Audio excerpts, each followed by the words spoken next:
Hey guys, so my computer crashed, so I'm without a computer at the moment, but I'm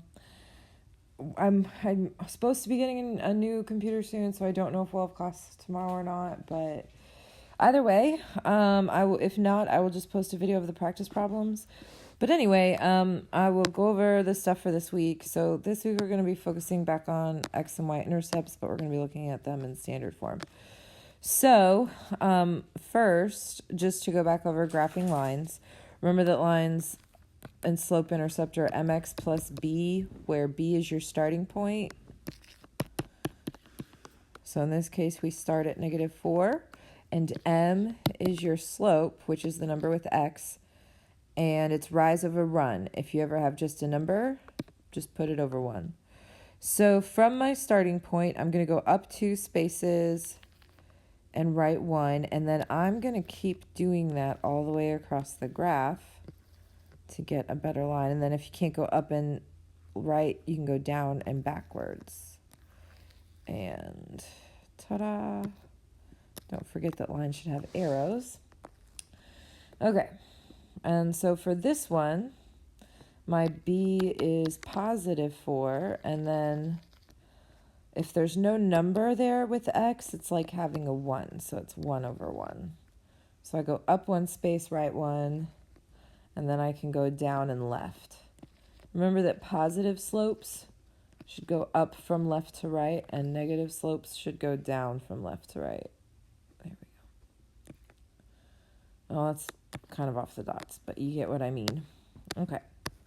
So X and Y intercepts are the places where the graph touches the x-intercept, or the x-axis and the y-axis.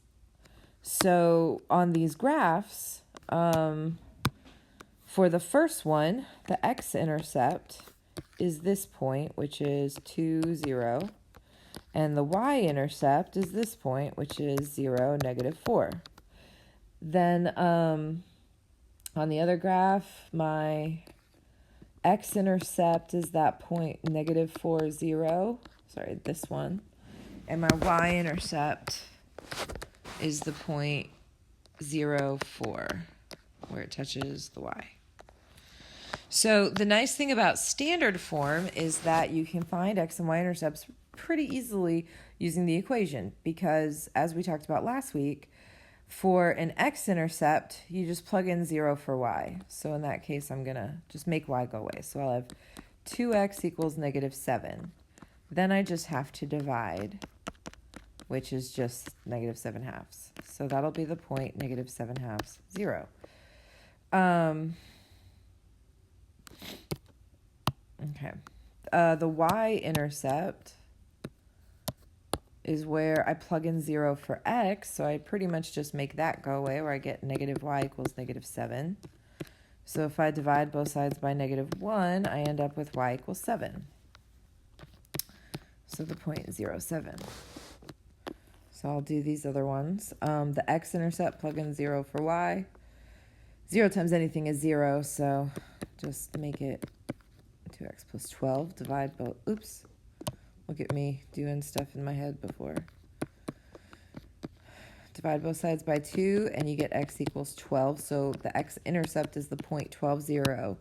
Because remember that intercepts are points, not just numbers.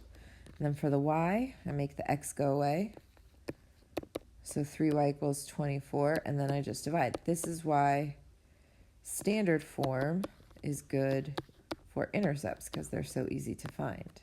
We'll talk more about standard form the second half of the week. So again here, plug in 0 for plug in 0 for y, and I get x equals 14. And hey, look at that, I only have to divide. Then for the next one, plug in 0 for x, so I get -2y equals 14. Divide both sides by -2. I get y equals -7, so that's the point 0, -7. Last one, again, to find the x-intercept, plug in 0 for y. So I get 3x equals 32. 32 does not divide evenly by 3, so we're going to leave that as a fraction because fractions tend to be more precise than decimals. So remember to write it as a point. And then the y-intercept, I plug in 0 for x.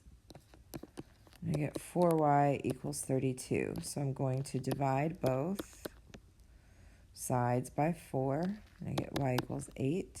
So it's the 0.08. So that's all we're doing for this first half of the week. Hopefully it's nothing too crazy. And yeah, hopefully I'll see you all at the live meet. I'll keep you posted.